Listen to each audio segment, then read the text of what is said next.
Ketika kita mengerjakan satu perbuatan, seperti saya mau minum misalnya, maka saya niatkan minuman ini untuk mendapatkan ridha Allah. Ya, maka saya katakan Bismillahirrahmanirrahim, kemudian saya minum. Maka kalimat Bismillahirrahmanirrahim itu yang menjadikan aktivitas minum itu punya nilai di hadapan Allah. Minumannya sama dengan yang diminum siapapun, ya, menghilangkan haus fungsinya. Jadi hausnya hilang, tapi apakah dengan hilangnya haus itu Allah memberikan nilai tidak? Ada amal solehnya enggak? Bismillahirrahmanirrahim punya nilai itu. Itu yang dimaksud hadis Nabi, kullu amrin dzibalin la yubda'u fihi bismillahirrahmanirrahim fahuwa abtar. Ya, setiap perbuatan baik, ingat yang baik ya, bukan perbuatan buruk.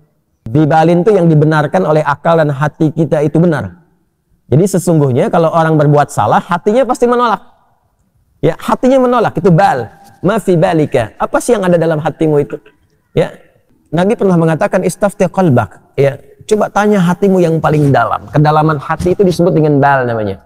Ma fi balika, ma baluk. Apa sih isi hatimu itu yang membimbing pikiranmu itu, ya? Nah, dari situ kullu amrin dzibalin, setiap perbuatan baik yang dibenarkan oleh hati kita, membimbing pikiran kita, tapi tidak diiringi dengan Bismillahirrahmanirrahim, ya, fahuwa abtar, maka terputus nilai keberkahannya. Artinya nggak ada nilai di hadapan Allah, cuma dunia saja. Nah, setiap perbuatan baik yang diniatkan untuk mendapatkan ridha Allah itu disebut dengan hasanah. Poinnya 10. Setiap perbuatan baik itu poinnya berapa? 10. Itu yang dimulai di Al-An'am ayat 160 tadi. Man jaa'a bil hasanati falahu 'asyru amthaliha. Siapa yang mengerjakan satu perbuatan baik punya nilai di hadapan Allah, maka nilainya diperintahkan pada malaikat mencatat 10 kebaikan. 10 itu tadi standarnya ya, bukan 1, 2, 3, 4, tidak. 1 ke 2 ya potensinya 500 tahun, 2 ke 3 500 tahun, 3 ke 4 500 tahun. Makanya mengumpulkan pahala itu caranya mudah. Mudah. Ya, cuma nanti kemudahan itu bergantung pada iman. Makanya bab iman, bab akidah itu yang paling pokok. Gitu. Hanya iman yang mampu menggerakkan kita untuk mendekat kepada Allah. Kalau imannya tidak maksimal, sinyalnya nggak kuat, ya boleh jadi tidak akan semua amal itu menjadi amal soleh. Itulah yang menjadikan kerugian itu. Dikasih waktu untuk beraktivitas, tapi aktivitas yang dikerjakan tak ada nilai di hadapan Allah. Karena hasanah ini yang dibawa pulang, bukan minumannya. Ya, ini keluar lagi menjadi kotoran, ke alam kubur nggak ikut.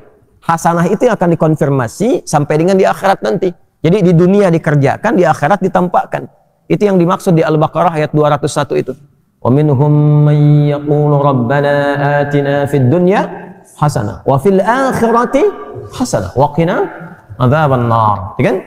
Maka di dunia kita mengerjakan itu, di akhirat dikonfirmasi. Konfirmasi itulah yang kita sebut dengan pahala itu. Jadi setiap nilai 1 ke 2, 2 ke 3, 3 ke 4 disebutnya ajrun namanya. Ya, nilainya disebut dengan hasanah. Hitungan 1, 2 ke 3 ke 4 terus disebut ajrun. Di surah At-Tin itu yang paling viral, lahum ajrun ghairu mamnun, ya. Nah, jadi itu yang disebut ajrun, kita terjemahkan dengan pahala. Jadi yang ikut pahalanya, amal solehnya di dunia. Di alam kubur kan sudah nggak ada amal soleh lagi. Ya, nggak ada amal soleh lagi. Jadi jangan berharap atau berdoa mudah-mudahan di alam kubur masih bisa tahajud misalnya. Enggak, udah istirahat di alam kubur itu.